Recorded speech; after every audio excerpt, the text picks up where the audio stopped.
Namaskar friends. In the Indus Water Treaty of 1960, India gave to Pakistan 80% of the water of the three western rivers, Indus, Jhelum and the Chenab, and kept the three smaller eastern rivers, Beas, Ravi and Satluj. However, India was entitled to certain use of the western rivers such as domestic use, non-consumptive use, agricultural use and generation of hydroelectric power.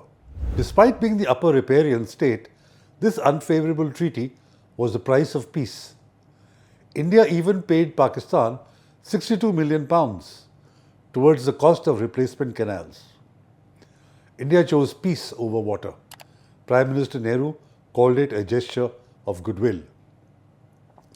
But what did India get in return? Wars, terror attacks, cross-border firing, betrayal and blood of its citizens. I am Tilak Devasher and you are watching The Great Game Reloaded. It has been over 3 months since India held the Indus Waters Treaty in abeyance as one of the non-kinetic responses for the dastardly and communal nature of the killing of Indian tourists in Pahalgam on 22nd April. Holding the treaty in abeyance did not mean the water was cut off, but it did mean that India was no longer playing by the old rules. Not surprisingly, there was a hue and cry in Pakistan. In episode 2, I had highlighted the reason why Pakistan was so rattled by this move. This was because of the precarious state of its own water resources due to gross mismanagement and population growth. In this episode, I will focus on what steps India has taken and proposes to take on the Indus Water Treaty. Let me begin by mentioning that during the debate on Operation Sindoor in the Lok Sabha on 29th July 2025, Prime Minister Modi made some very significant revelations and remarks about the Indus Water Treaty. One of these was that at Pakistan's insistence, India accepted a condition that the accumulated silt and waste in the dams could not be removed without Pakistan's permission. In one dam, the gate used for flushing was actually welded shut so that no one could accidentally open it and remove the silt. Can you imagine? India accepted that it would need Pakistan's permission to remove the silt from its own dams. The initial and immediate step that India took was flushing and desilting of reservoirs of two run-of-the-river hydropower projects, Baglihar and Salal on the Chenab River in J&K. Flushing is a process to clear sediments from the reservoir by operating it in a particular way using high water flows, whereas desilting can be done through dredging to remove large deposited sediment. For decades, India had not even fully utilized its share of waters. For example, India has the right to create water storage capacity of up to 3.6 million acre feet or MAF on the western rivers. A capacity of only about 0.7 MAF on Salal and Baglihar dams has been achieved. With the Pakadul dam nearing completion, the storage capacity is set to inch up to 0.8 million acre feet. Now this situation is being rectified. India will focus on the provision of the treaty on the western rivers and optimize it. The substantive measures that India is planning to undertake are: first, build a massive 1856 megawatt Sawalkot hydroelectric project in Ramban district on the Chenab that will be constructed without seeking no objection from Pakistan. The project was conceived in the 1980s and was in limbo for the last 40 years. Besides procedural delays, Pakistan objected to the construction of the project, citing concerns about the impact of the dam on the flow of the Chenab River. Second, in addition to the Sawalkot project, the central government is also set to revive the Tulbul navigation project on Wular Lake in Jammu and Kashmir. The Tulbul project was conceived in 1981. However, it had to be halted as Pakistan objected to its construction. The project is a navigation lock-cum control structure located at the outlet of Wular Lake in North Kashmir. It was designed to facilitate navigation on the Jhelum River during the lean winter months. The project would have helped regulate water flow and assisted in downstream power generation. Third, India has launched a pre-feasibility study for the construction of the Chenab Ravi Beas Satluj Link Canal project for full utilization of its share of the Indus river waters. This would include a 113-kilometer canal for diverting surplus flows from J&K to Punjab, Haryana and Rajasthan. The proposed canal project will involve connecting 13 existing canal structures across J&K, Punjab, Haryana and Rajasthan, ultimately flowing water into the Indira Gandhi Canal system.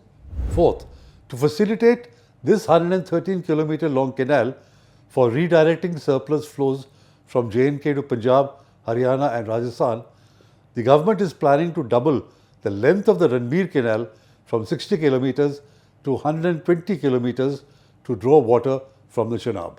Under these projects, India will optimize its share of water as per the Indus Water Treaty by ensuring better use of both eastern and western rivers, reducing excess flows into Pakistan. Delhi has also created a list of hydropower projects in J&K that it hopes will expand the current capacity of 3,360 megawatts to 12,000 megawatts. For this purpose, India is accelerating construction on a number of hydroelectric projects, including Pakaldul 1000 megawatts, Ratle 850 megawatts, Kiru 624 megawatts and Kwar 540 megawatts. For a long time, India allowed some water of the Ravi to flow into Pakistan unused. However, with the completion of the Shaparkandi barrage in 2024, this flow was halted and around 1150 cusecs of water were diverted to J&K and Punjab for irrigation. With this, India not only maximized the usage of an allocated eastern river for domestic use, but also reduced the water from reaching Pakistan. A new development that needs to be noted is that the Permanent Court of Arbitration in The Hague has issued a supplemental award of competence in the Indus Waters case, stating that India cannot unilaterally hold the treaty in abeyance. The Indian Ministry of External Affairs, MEA, has categorically rejected the PCA Supplemental Award and stated that it did not recognize the court itself. To quote the MEA statement, India has never recognized the existence in law of this so-called court of arbitration, and India's position has all along been that the constitution of this so-called arbitral body is in itself a serious breach of the Indus Waters Treaty, and consequently, any proceedings before this forum and any award or decision taken by it are also for that reason illegal and per se void, unquote. The MEA said that after the Pahalgam attack, India exercised, and I quote, its right as a sovereign nation under international law, unquote, and placed the Indus Water Treaty in abeyance until Pakistan credibly and irrevocably abjures its support for cross-border terrorism. The ministry additionally described the Court of Arbitration's latest declarations as a charade at Pakistan's behest. Let me end by quoting from Prime Minister Modi's speech in the Lok Sabha referred to earlier. The decidedly unfair provisions of the treaty, as far as India was concerned, was done, according to the Prime Minister, in the hope that this agreement would open the path to resolving other issues. He quoted Pandit Nehru lamenting that it was not so, and quote unquote, we are still where we started. In fact, Prime Minister Modi underlined that 80% of the water was given to the very country that openly declares Bharat as its enemy, repeatedly calls Bharat as its enemy. Mr. Modi stressed that now Bharat has corrected that old mistake and taken a firm decision. The Indus Water Treaty has been put in abeyance in the national interest and in the interest of our farmers. This agreement, which was against the country's welfare, cannot continue in its present form. Bharat has made it clear, blood and water cannot flow together. In reality, rivers carry more than just water. They carry history. They have shaped civilizations. they have sustained millions. Unfortunately, today they are at the heart of a geopolitical fault line. That fault line is terrorism being incubated in Pakistan and being spread into India. Holding the treaty in abeyance sends a strong signal to Pakistan that business as usual is not possible.